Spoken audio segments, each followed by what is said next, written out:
Have you ever lost something and thought, why did this happen to me? Maybe it was a job, a relationship, or even a dream. And in that moment, it felt like your whole world fell apart.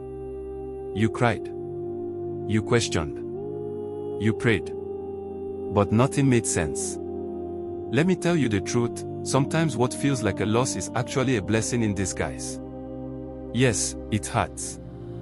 But just because it's painful doesn't mean it's pointless. You see, God sees what you don't see. He knows what's ahead. And sometimes, He has to remove the wrong thing so He can give you the right thing. Let's talk about Ruth in the Bible. She lost her husband. She could have given up. She could have gone back home and said, "This is too much." But she chose to stay with her mother-in-law, Naomi, and follow the God of Israel. She didn't know that by doing that, she would eventually meet Boaz, a man of great kindness and wealth, and become part of the family line of Jesus Christ. At first, it looked like a tragedy. But God was preparing something beautiful.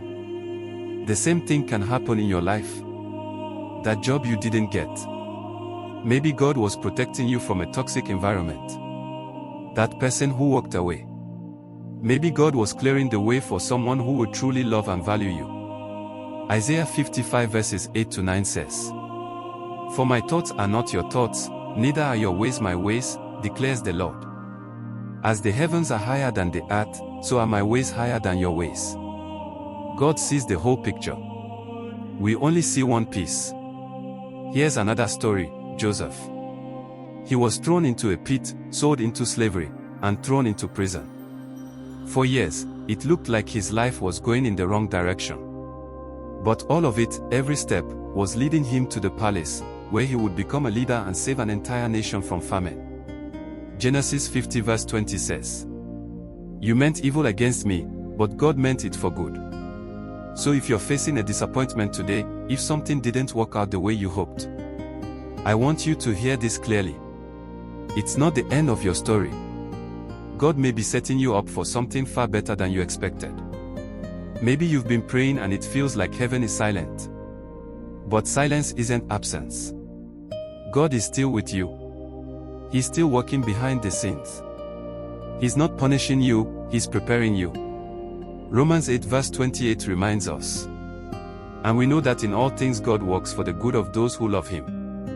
That includes the heartbreak, the loss, the confusion. You may not see it now, but one day you'll look back and say, "Wow, now I understand." That closed door was actually God's protection. Let me encourage you today, don't give up. What looks like the end may actually be the beginning of something better. Hold on to your faith. Keep trusting even when it doesn't make sense. God never wastes pain. He turns mourning into joy. He turns brokenness into beauty. So the next time something doesn't go your way, instead of saying, "Why, God?" try saying, "Lord, I trust you. I believe there's a blessing I can't see yet." And remember, when God removes something, He always has a reason. And His plans for you are still good. Type Amen if you believe your blessing is on the way. And tag someone who needs to be reminded that their setback is a setup for something greater.